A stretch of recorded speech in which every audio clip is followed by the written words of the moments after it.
اعوذ باللہ من الشیطان الرجیم بسم اللہ الرحمن الرحیم وبہ نستعین وہو خیر معین۔ گفتگو علم اخلاق میں ہماری جو ہے وہ ان چیزوں کے حوالے سے چل رہی تھی کہ جو انسان کے اندر ایک سے زیادہ قوتوں کے ملاپ کی وجہ سے خرابیاں پیدا ہوتی ہیں،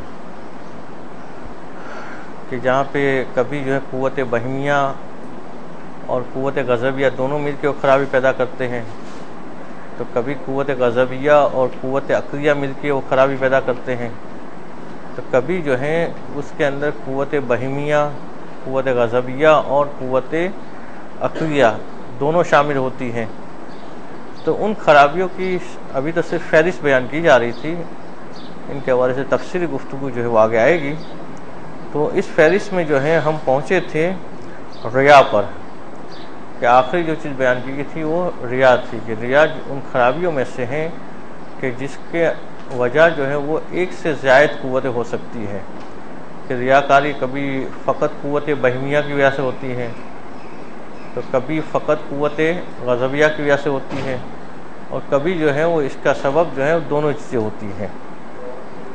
انہی خرابیوں میں سے ایک ہے نفاق، وہاں سے گفتگو ہماری ہوگی، تو عبارت بھی ساتھ ساتھ دیکھتے جائیں گے۔ صفحہ نمبر 67 کہ وَمِنْهَا النِّفَاقُ، انہی خرابیوں میں سے ایک جو ہے نفاق ہے۔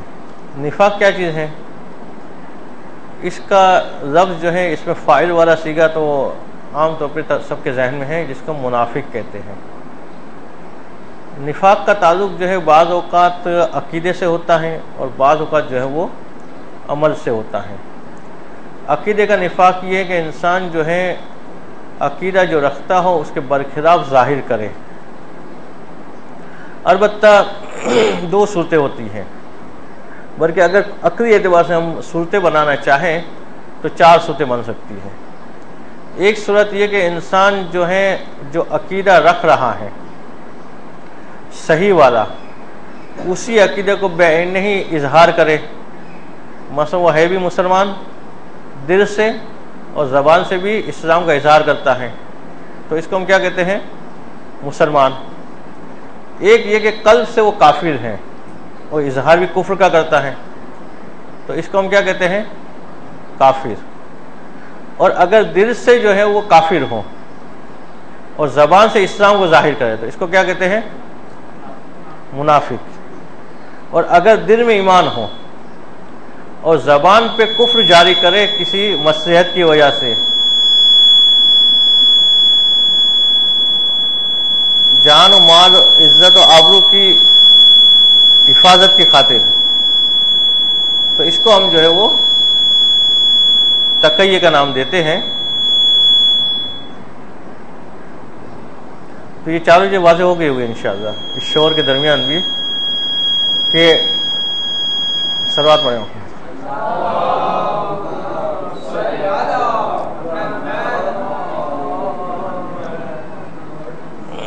دل میں اسلام ہے اور زبان سے بھی اسلام کو ظاہر کر رہا ہے، تو یہ کیا ہوا؟ مسلمان۔ ٹھیک ہے۔ دل میں کفر ہے اور زبان سے بھی کفر ظاہر کر رہا ہے، تو یہ کیا ہوا؟ کافر۔ دل میں جو ہے وہ کفر ہے اور زبان سے ایمان ظاہر کر رہا ہے، یہ کیا ہے؟ منافق۔ اور دل میں ایمان ہے اور زبان سے کفر جاری کر رہا ہے، جان مال عزت آبرو کے تحفظ کے، تو اس کو کہتے ہیں حالت تقیہ والا شخص۔ تو تقیہ کو بعض اوقات نفاق سے ملایا جاتا ہے، جبکہ نفاق کے بالکل برعکس چیز ہے تقیہ، کہ نفاق میں جو دل میں کفر ہوتا ہے اور زبان پہ اسلام ہوتا ہے، تقیہ میں دل میں اسلام ہوتا ہے، زبان پہ جو ہے وہ جان مال عزت و آبرو کی حفاظت کی خاطر مصلحتاً جو ہے وہ کفر کو جاری کیا جاتا ہے۔ تو دل میں اگر کفر ہے اور زبان پہ اسلام کو ظاہر کرے تو یہ نفاق ہے، مگر یہ نفاق کون سا ہے؟ عقیدے کے اعتبار سے نفاق ہے۔ کبھی جو ہے عمل کے اعتبار سے نفاق ہوتا ہے، کہ انسان جو ہے وہ نمازی نہیں ہوتا ہے مگر اپنے آپ کو نمازی ظاہر کر رہا ہے، انسان متقی نہیں ہوتا مگر اپنے آپ کو متقی ظاہر کرے، انسان جو ہے وہ صادق نہیں ہوتا مگر اپنے آپ کو صادق ظاہر کرے، تو یہ جو ہے وہ عمل کا نفاق ہے۔ اگر عقیدے کا نفاق ہے تو اس کی بنیاد قوت عقلیہ میں ملے گی، کہ قوت عقلیہ کی خرابی کی وجہ سے عقیدے کا نفاق پیدا ہوا ہوگا۔ اور اگر عمل کا نفاق ہے تو اس کی بنیاد جو ہے یا تو قوت بہیمیہ ہوگی، جس کو قوت شہویہ بھی کہا جاتا ہے، اور یا قوت غضبیہ ہوگی یا قوت وہمیہ ہوگی۔ اس کی تفصیلات اپنے مقام پہ آئے گی کہ کس قسم کا نفاق کس قوت کی وجہ سے پیدا ہوتا ہے انسان میں۔ وَضِدُّهُ اسْتِوَاءُ السِّرِّ وَالْعِلَانِيَةِ، نفاق کی برعکس چیز کیا ہے کہ انسان کا ظاہر و باطن سیم ہو، دونوں مساوی ہو، جیسا اندر سے ہے ویسا باہر سے ہو۔ یہ جو ہے وہ نفاق کی ضد ہے کہ انسان اندر سے اچھا ہے اور ظاہر سے بھی اچھا ہو۔ انسان کی قسم جو ہے وہ اس کے اعتبار سے بھی 4 قسم کی ہو سکتی ہیں۔ ایک ہے کہ جو اندر سے برا ہے اور باہر سے بھی برا ہے، ایک ہے کہ جو اندر سے اچھا ہے وہ باہر سے بھی اچھا ہے، ایک ہے جو اندر سے برا ہے باہر سے اچھا ہے، اور ایک جو ہے وہ اندر سے اچھا ہے باہر سے برا ہے۔ یہ 4 قسمیں ہو سکتی ہے۔ سب سے زیادہ پست قسم کیا ہے کہ انسان نہ اندر سے اچھا ہو نہ ہی باہر سے اچھا ہو، دونوں اعتبار سے برا ہو۔ اس کے بعد پست قسم کیا ہے کہ انسان جو ہے وہ اندر سے برا ہو اور باہر سے اپنے آپ کو اچھا ظاہر کرے۔ اس کے بعد تیسرا رتبہ آتا ہے کہ جہاں پہ انسان جو ہے وہ اندر سے اچھا ہے اور باہر برا ظاہر کرے، اس کو بھی اچھا نہیں مانا گیا ہے۔ اور بتا صرف جو ہے ان اعمال کو چھپانا کہ جس کو چھپانا اچھا ہے وہ ٹھیک ہے، مگر یہ کہ جان بوجھ کے انسان جو ہے کہے کہ میں اندر سے تو متقی ہوں، باہر جان بوجھ کے اپنے آپ کو مقام تہمت پہ رکھے کہ لوگ اسے برا سمجھے، یہ بھی اچھا نہیں مانا گیا ہے۔ تو سب سے اچھا آدمی وہ ہے کہ جو اندر سے بھی اچھا ہو اور باہر سے بھی اچھا ہو، تو دونوں میں مساوات ہو، اندر اور باہر۔ یہ جو ہے وہ نفاق کے برعکس چیزیں ہیں۔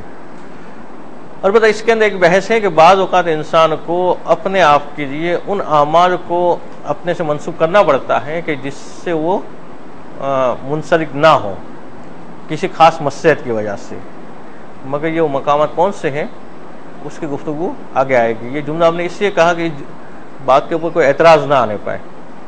البتہ اس کی وضاحت اپنے مقام پہ آئے گی کہ بعض اوقات انسان کو اپنے آپ کو ان اعمال سے متصف ظاہر کرنا پڑتا ہے کہ جس سے واقع میں وہ متصف نہیں ہوتا ہے۔ جی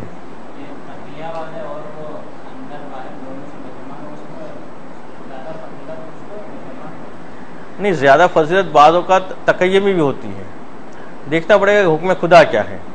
حکم خدا یہ کہ اپنے اسلام کو ظاہر کرو تو ظاہر کرنا فضیلت ہو جائے گی، حکم خدا یہ کہ اپنے اسلام کو چھپاؤ تو چھپانا فضیلت ہو جائے گی۔ تو ہم یہ نہیں کہہ سکتے کہ جو ظاہر کر رہا ہے وہ فضیلت والا ہے، وہ جو چھپا رہا ہے وہ فضیلت والا نہیں ہے۔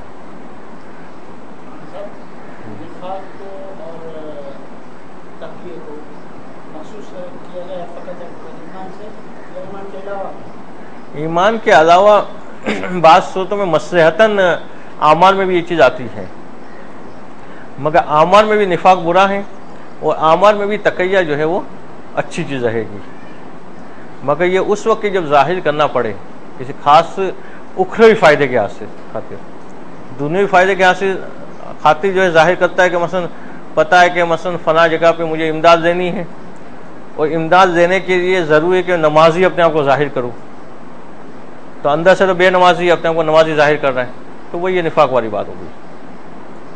مگر کسی مقام پہ اس کی عزت کا بچنا موقوف ہے اپنے آپ کو نمازی ظاہر کرنے کے اوپر، تو عزت کی حفاظت ایک اچھی چیز ہے، تو اپنی عزت کی حفاظت کی خاطر کسی عمل سے اپنے آپ کو متصف ظاہر کرے تو وہ ممکن ہے کبھی نہ ہو۔ جیسے ہم نے عرض کیا کہ اس میں وضاحت آئے گی، اگر زیادہ مثلا اس میں ابھی بولنے کی کوشش کی تو مبہم رہ جائے گی بات، ممکن غلط فہمی پیدا نہ ہونے پائے۔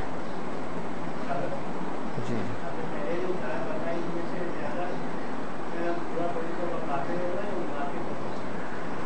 زیادہ برا وہ ہوگا کہ جس کی وجہ سے دین کو زیادہ نقصان پہنچے۔ عام طور پہ کہا جاتا ہے نفاق کی وجہ سے زیادہ نقصان پہنچتا ہے، اسے کہ اس سے مسلمان دھوکے میں آ جاتے ہیں، جبکہ جو خودم خدا کافر ہیں اس سے ہم دھوکہ جو ہے نہیں کھاتے ہیں، پتہ زیادہ کہ بھائی یہ کافر ہیں تو پھر اس سے ڈیلنگ بھی اسی اعتبار سے کرتے ہیں، مگر جو منافق ہے وہ اپنے آپ کو ظاہر تو مسلمان کر رہے ہوتے ہیں تو اس سے دھوکہ زیادہ ہو جاتا ہے۔ تو نفاق اس کی ضد جو ہے وہ یہ کہ اپنے آپ کو دونوں اعتبار سے مساوی رکھے. وَمِنْهَا الْغَرُورُ، اس میں سے الغرور یہ غر سے نکلا، جس کا مطلب دھوکہ، کہ انسان جو ہے وہ دھوکے باز ہو، یہ پس صفت ہے. اس کی وجہ کبھی قوت بہیمیہ ہوتی، کبھی قوت غضبیہ ہوتی ہے.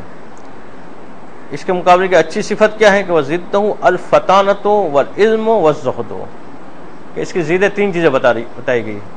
الفطانت، الفطانت کیا چیز ہے؟ کہ انسان ذہین ہو، چالاک ہو، یعنی کسی کے دھوکے میں نہ آنے پائے. کسی کو دھوکہ دینا یہ بری صفت ہے. اپنے آپ میں یہ والی صفت ہو کہ کسی کے دھوکے میں نہ آنے پائے، یہ اچھی صفت ہے. یہ نہیں کہ انسان بھولا بھالا اور کہا یہ کتنا شریف آدمی ہے. بھولا بھالا ہونا اچھی بات نہیں ہے، بلکہ انسان کا ایسا چالاک ہونا، ایسا ذہین ہونا کہ کوئی اسے دھوکہ نہ دینے پائے، یہ جو ہے ذہانت، یہ اچھی صفت کہی گئی ہے. یہ فطانت ہے. والعلم والزہد، اور علم و زہد کو بھی اس کے برعکس قرار دیا ہے کہ انسان عام طور پہ دھوکے بازی کب کرتا ہے؟ جب علم سے محروم ہوتا ہے. اور دھوکے بازی کب کرتا ہے؟ کہ جب اس نے زہد اختیار نہیں کیا ہوتا، دنیا پرست ہوتا ہے. جب زاہد ہوتا ہے تو وہ اپنے تمام معاملات میں آخرت کو دنیا پہ ترجیح دے رہا ہوتا ہے. تو ان تینوں چیزوں کو اس کی ضد قرار دیا ہے. وَمِنْهَا طُولُ الْأَمَلِ، لمبی امیدیں لگانا، یہ جو ہے بری صفت مانی گئی ہے. اگر یہ امید ایسی ہوگی جس کا تعلق دنیا سے ہو، کہ انسان دنیا کے لمبی پلاننگ کرے کہ پتہ نہیں کہ کل بھی زندہ ہوگا یا نہیں ہوگا، تو یہ بری صفت مانی گئی. وَزِدْتُهُ قَصْرُهُ، اس کے مقابلے میں جو ہے وہ یہ کہ انسان جو ہے چھوٹی چھوٹی امیدیں رکھے، دنیا کے معاملات کے اعتبار سے زیادہ امیدیں نہ رکھے. انسان کی نگاہ فقط اپنی ضروریات زندگی کی حد تک ہو، کہ جتنا ضروری ہے اتنا تو حاصل کرنے کی کوشش کرے، اور اس سے زیادہ کے چکر میں نہ رہے. وَمِنْهَا مُطْلَقُ الْعِصْيَانِ، اور انہی کبھی صفات میں سے مطلق عصیان، کوئی بھی گناہ کیا جائے تو اس کی وجہ یا قوت بہیمیہ ہوگی یا غضبیہ ہوگی یا دونوں ہوگی. وَزِدْتُهُ الْوَرْعُ وَالتَّقْوَى بِمَعْنَى الْعَامِ، اور عصیان کی ضد کیا ہے؟ کہ انسان ورع اور تقوی پیدا کرے. عمومی معنی کے اعتبار سے دونوں سیم چیزیں ہیں، کہ انسان جو ہے پروردگار کے واجب کردہ چیزوں کو انجام دے اور محرمات سے جو ہے اپنے آپ کو محفوظ رکھے. وَمِنْهَا الْوَقَاحَةُ، انہی کبھی صفتوں میں سے ایک ہے وقاحہ. یہ کیا چیز ہے؟ یہ بے حیائی، بے شرمی، کہ انسان کے اندر سے شرم ختم ہو جائے. یہ جو ہے تمام برائیوں کی جڑ کہا گیا اس کو. بعض روایتوں میں تو یہاں تک آیا ہے کہ مثلا جو ہے حیا اور ایمان ساتھ ساتھ ہے. اگر حیا چلی جائے تو ایمان بھی چلا جاتا ہے. انسان جو ہے گناہوں سے بچتا ہے، اس کی ایک وجہ اس کی حیا بھی ہے، کہ شرم و حیا کی وجہ سے انسان بہت سارے گناہ سے بچ رہا ہوتا ہے. بعض خدا کا خوف بھی نہیں ہوتا ہے، مگر فقط یہ کہ لوگوں کو پتہ چلے گا تو کیا ہوگا، اس شرم و حیا کی بنیاد پہ جو ہے وہ بچ رہا ہوتا ہے. مگر اگر یہ ختم ہو جائے تو پھر انسان جو ہے وہ گناہوں سے نہیں بچ پاتا ہے. شرم و حیا بھی ایک ساتھ ختم نہیں ہوتی، مرحلہ وار ختم ہوتی. ایک عام آدمی سے آپ کہے کہ مثلا جو ہے روڈ پہ بھیک مانگنا شروع کرو تو نہیں کرے گا، وہ شرمائے گا. وہ جو پہلے دن بھیک مانگنا شروع کرتا ہے، جو بھی بھکاری ہو پہلے دن بھیک مانگنا شروع کرتا ہے تو کیا کرتا ہے؟ وہ اس علاقے کا انتخاب کرتا ہے جہاں کوئی اس کو جاننے والا نہ ہو. وہ ڈرتے ہوئے ادھر ادھر دیکھتے ہوئے ہاتھ پھیلائے گا، جیسے شرم و حیا ہوتی ہے اس کو. مگر یہ دوسرے دن ویسی حیا نہیں ہوتی ہے، تیسرے دن اس میں اور کمی آتی ہے. پھر ایک مرحلہ آتا ہے کہ وہ بالکل بے شرم بن جاتا ہے. اب اسے کوئی پرواہ نہیں ہوتی کہ لوگ دیکھتے تو دیکھتے رہیں، اس کے جاننے والے مل جائے تب بھی اس کو پرواہ نہیں ہوتی. یہی چیز گناہ میں ہوتی ہے کہ پہلی دفعہ انسان گناہ کرتا ہے تو ادھر ادھر دیکھتا ہے کہ کہیں جو ہے وہ کوئی دیکھ تو نہیں رہا ہوتا ہے. مگر اگر بچ نہیں پایا اور کرنا شروع کیا تو ایک وقت ایسا ہوتا ہے کہ اب بے پرواہ ہو جاتا ہے. کب اسے فکر نہیں ہوتی کہ لوگ جو ہے دیکھتے ہیں تو دیکھتے رہیں، لوگ ملامت کرتے ہیں تو کرتے رہیں. وقاحت کی ضد کیا ہے کہ وزد و الحیا، کہ اس کی ضد یہ کہ انسان اپنے آپ میں حیا پیدا کرے. حیا پیدا کرے گا تو وقاحت جو ہے وہ خود بخود ہی ختم ہو جائے گی. وَمِنْهَا الْإِصْرَارُ عَلَى الْمَعْصِيَةِ، اور انہی میں سے جو ہے وہ ہے کہ معصیت پہ اصرار کرنا، گناہ کو بار بار کرنا. کسی بھی گناہ کو، حتیٰ کہ کہا جاتا ہے صغیرہ گناہ بھی اگر مسلسل کیا جائے تو کبیرہ ہو جاتا ہے، کہ ایک گناہ کی بار بار تکرار کرنا یہ بھی جو ہے کبھی چیزوں میں سے ہے۔ وَالضِّدُّ وَالتَّوْبَةُ، اور ضد اس کی جو ہے وہ توبہ ہے۔ مگر توبہ بھی اس بات کا نام نہیں ہے کہ مثلا جو ہے وہ گال پہ ہاتھ مار دیا کہ توبہ ہو گئی۔ توبہ کے بھی مراحل ہیں، اس پہ بنیادی جو شرط ہے وہ ایک انسان کا پختہ یہ ارادہ ہو کہ جو گناہ کیا ہے اس کے تو واپس پلٹ کے نہیں جانا ہے، یہ بنیادی چیز ہے۔ اگر یہ چیز نہیں ہوگی تو باقی ہم پوری دعائیں توبہ پڑھ رہے مگر ارادہ ہے کہ واپس چانس ملا تو یہ گناہ تو کرنا ہے، تو پھر یہ حقیقی توبہ نہیں بن سکتی۔ توبہ میں پہلی شرط ہے کہ انسان ارادہ کرے کہ جو خطا اس سے ہوئی ہے، جو غلطی اس سے ہوئی ہے، جو گناہ اس سے ہوا ہے، اس کے تو پلٹ کے اس کو نہیں جانا ہے۔ توبہ کے پھر مراحل ہیں، وہ بات بتا رہے ہیں ان کو کہ وہ اقصی مراتبہا الانابۃ والمحاسبۃ والمراقبۃ قریبۃ من التوبۃ فی ضدیتہا للاصرار، کہ اس میں مرحلے ہیں۔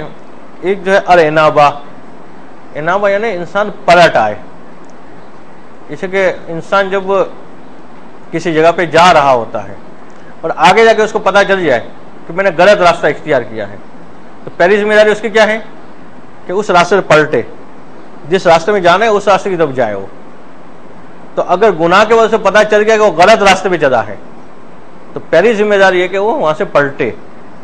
جیسے غلط راستے کا انتخاب کرنے والا وہاں پہ افسوس کرتا رہے کہ غلط راستہ اختیار کیا، وہ پھر چلتے رہے اسی طرف، یہ اس کو افسوس کا کوئی فائدہ نہیں ہوگا۔ پہلی شرط ہے کہ پلٹ آئے، انابہ کرنا، پلٹ آنا۔ اچھا، ایک لفظ جو ہے وہ پچھلی بحث میں آیا تھا، الشماتہ، اس کا معنی اتنا اس وقت ہم نے جو بتایا تھا وہ صحیح نہیں تھا، اس کو بھی ذرا ٹھیک کر دیں۔ یہ جو ہے صفحہ نمبر 67 کے اندر 8ویں لائن کے اندر ہے، 1 2 3 4 5 6 7ویں 8ویں لائن میں الشماتہ جو لفظ ہے، کہ جس کو برائی کہا گیا تھا وہ تھا کہ مصیبت پہ خوش ہونا ہے، مسلمان کی مصیبت پہ خوش ہونا، تو شماتہ ہے نا مصیبت پہ خوش ہونا۔ اس وقت ہم نے شاید کچھ اور معنی بتایا تھا، اس کے بعد یہ والا معنی زیادہ صحیح ہے۔ تو الانابہ یعنی پلٹ آنا۔ اچھا، پلٹ آنا ایک مرحلہ ہے۔ دوسرا مرحلہ کیا ہے؟ المحاسبہ، محاسبہ کرنا، محاسبہ کرنا یعنی حساب کتاب کرنا۔ اور تیسرا ہے المراقبہ، کہ مراقبہ کرنا، مراقبہ کرنا یعنی باریک بینی سے نگاہ رکھنا۔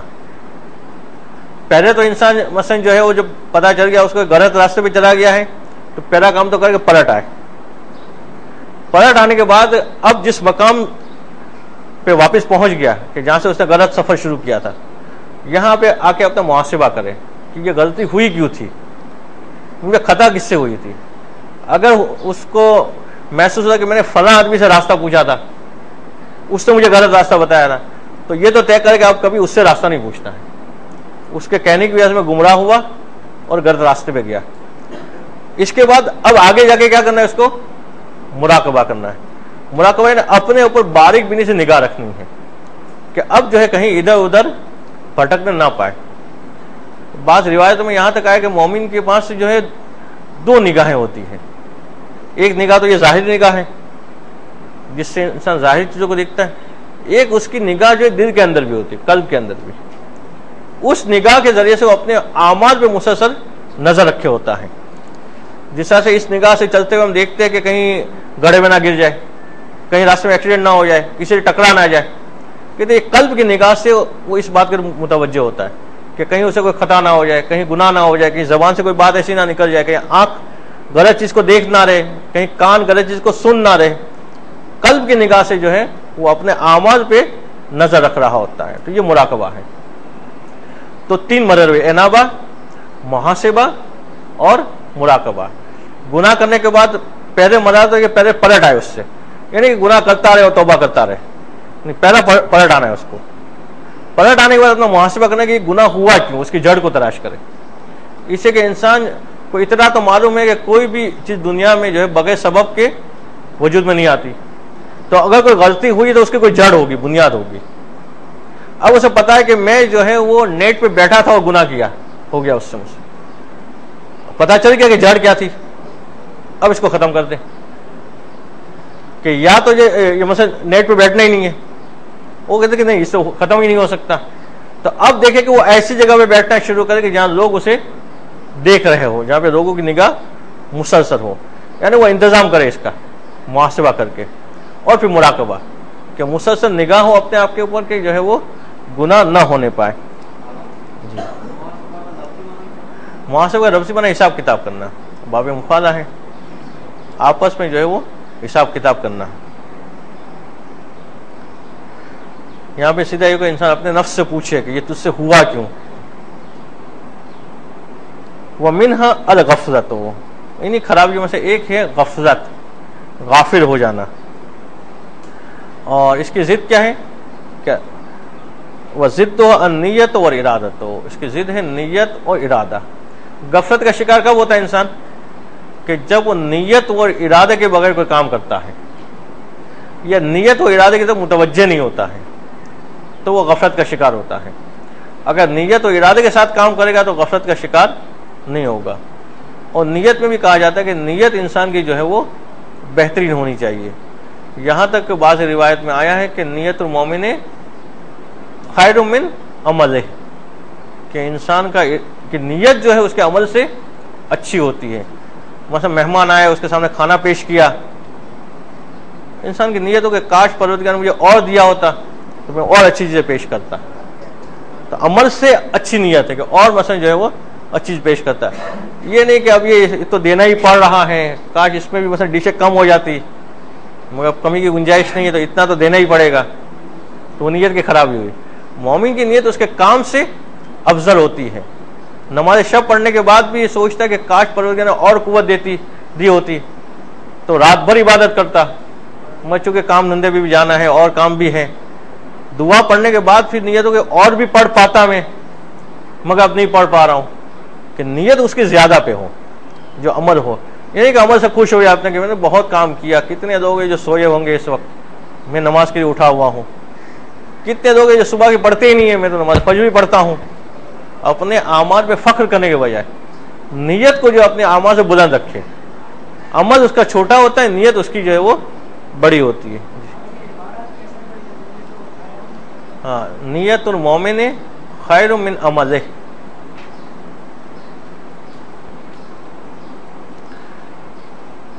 تو نیت و ارادہ یہ ضد قرار پائی غفلت کی. وَمِنْهَا عدم الرغبت، انہی خرابیوں میں سے ایک ہے عدم رغبت.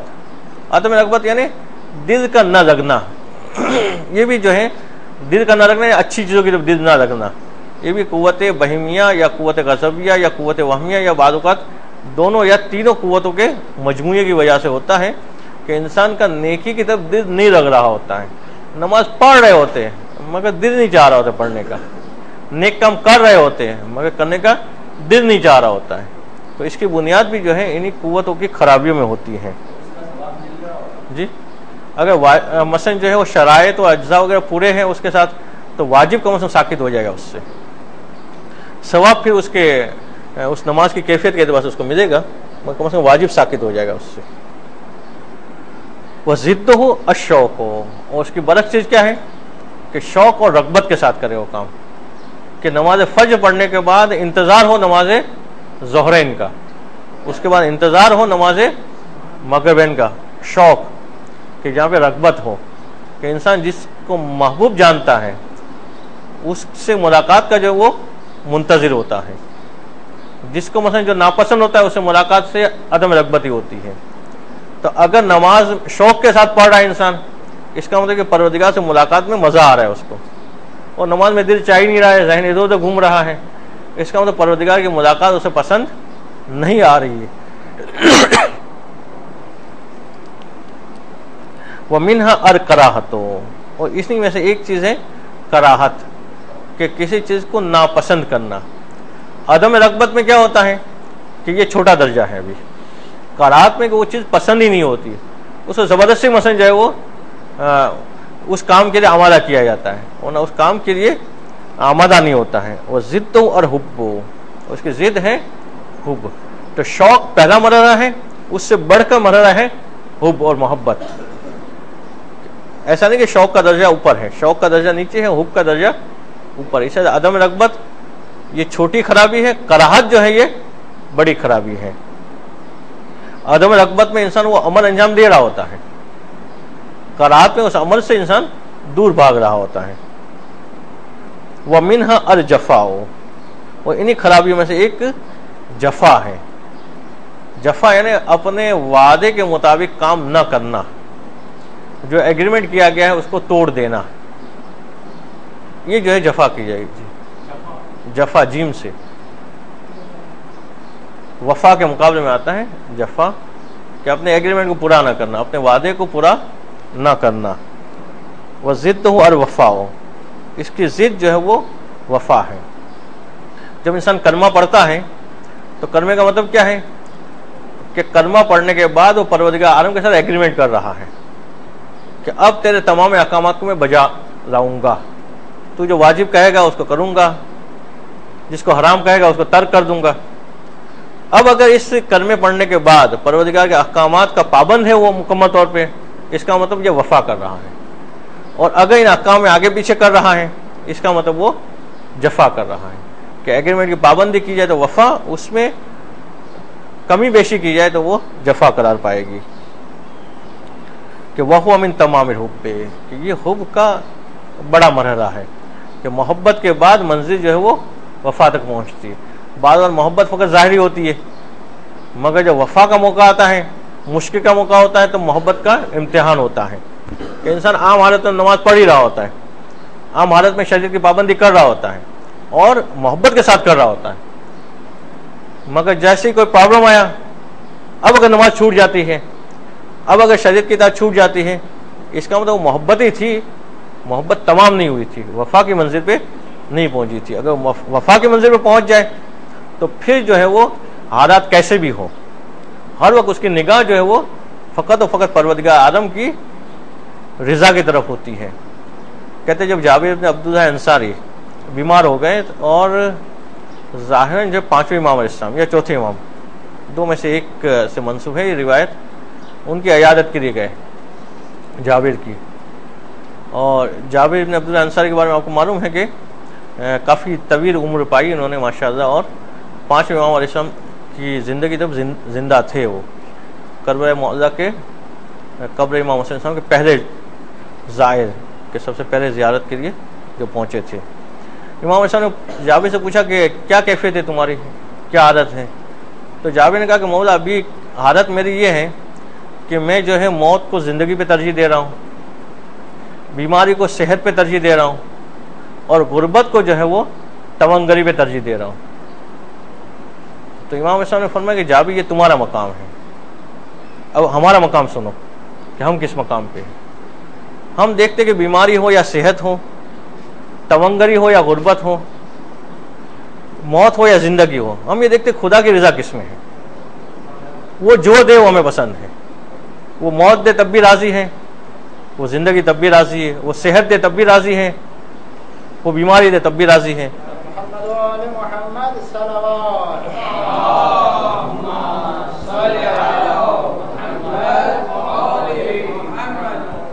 یعنی انسان اس منزل پہ پہنچ جائے کہ جہاں فقط اس کی نگاہ جو ہے خدا کی رضا پہ ہو، کہ اس نے جو میرے پسند کیا اس پہ جو ہے میں راضی ہوں۔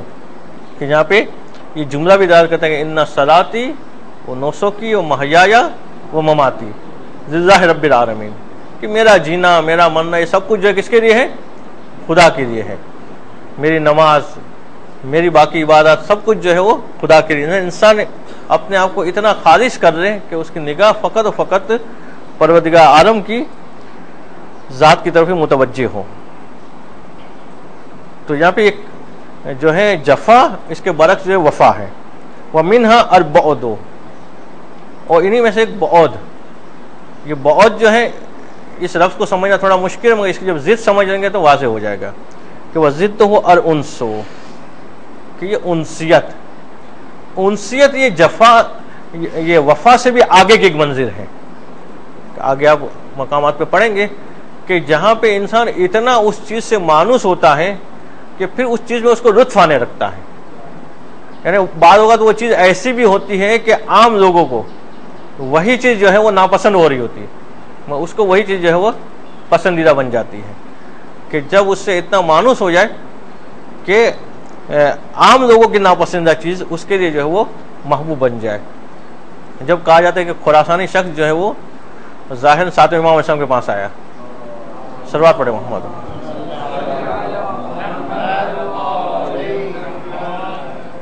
اور امام علیہ السلام سے آ کر کہنے لگا کہ مولا آپ قیام کریں، خراسان میں جو ہے لاکھوں شیعہ آپ کے ہیں، آپ بس اعلان کریں، اعلان جہاد مثلا،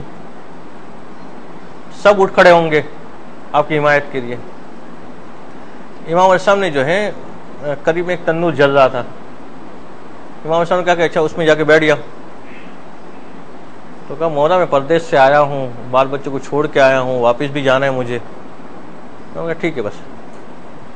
اتنے میں کہتے ہارون مکی آئے، ہارون مکی سے امام صاحب نے کہا کہ ہارون جا کے یہ تندور میں بیٹھ جاؤ۔ ہارون فوراً ہی جا کے جوتیاں رکھی اور تندور میں جا کے بیٹھ گئے۔ اب یہ خراسانی شخص پریشان، امام علیہ السلام پھر اس سے باتوں میں لگ گئے، اس کے علاقے کے حالات پوچھ رہے ہیں، یہ بے چینی سے ادھر دیکھتے ہوئے جو ہے وہ جوابات دے رہے ہیں۔ پھر اس سے جب رہا نہیں گیا تو امام صاحب سے کہا کہ وہ ذرا اس کا حال تو دیکھے، وہ بیچارہ اندر تندور میں گیا ہوا ہے، جلتے تندور میں کیا حال ہوگا اس کا۔ تو امام صاحب اس کو لے کے گئے تندور کے پاس، تو تندور کے اندر شعلے جل رہے تھے، اسی شعلے کے اندر ہارون مکی بیٹھے ہوئے اور تلاوت قرآن کر رہے ہیں۔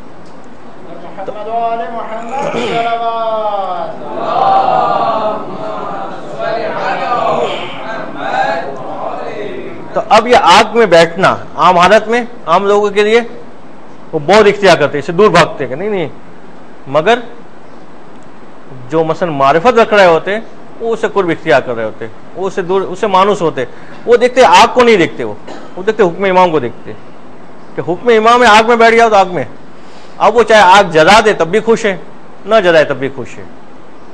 پھر وہ واقعہ تو پورا آگے ہے کہ امام اسلام نے اس سے پوچھا کہ ایسے کتنے ماننے والے وہاں پہ، وہ امام اسلام کے اس جملے سے بھی پتہ چلتا ہے کہ جو ہے وہ قیام کن حالتوں میں کرنا چاہیے، جو فرامین معصوم علیہ السلام کی روشنی میں۔ خیر وہ موضوع الگ ہے۔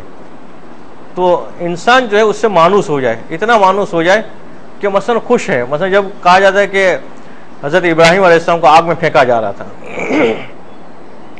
اب جو وہاں سے آگ میں پھینک دیا گیا، ابھی حضرت ابراہیم علیہ السلام جو ہے وہ آگ میں معلق ہے، سوری آگ میں بھی پہنچے نہیں، ہوا میں معلق ہے، آگ میں جانے والے ہیں ابھی، اور بیچ میں کہتے ہیں حضرت جبرائیل آئے اور ابراہیم سے کہنے کہ بچا دوں، آگ کو بجھا دوں، کہتے ہیں حضرت ابراہیم السلام نے کہا کہ نہیں، خدا بچانا چاہے گا تو بچائے گا، یعنی میں تو راضی ہو جانے کے لیے، اگر وہ چاہتا ہے کہ نہیں جاؤ تو وہ بچا لے گا۔ اور پھر وہ پروردگار عالم کا حکم آیا کہ یا نارو کونی برداً و سلام علی ابراہیم، صلوات پڑھے محمد۔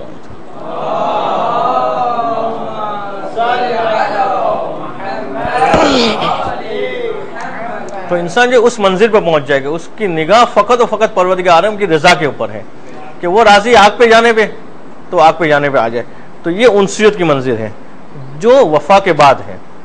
یعنی مرحلے کے اگر دیکھے جائے تو پہلا مرحلہ کیا ہے؟ شوق، اس کے بعد حب کے بعد جو ہے وفا، اور وفا کے بعد انسیت آتی ہے۔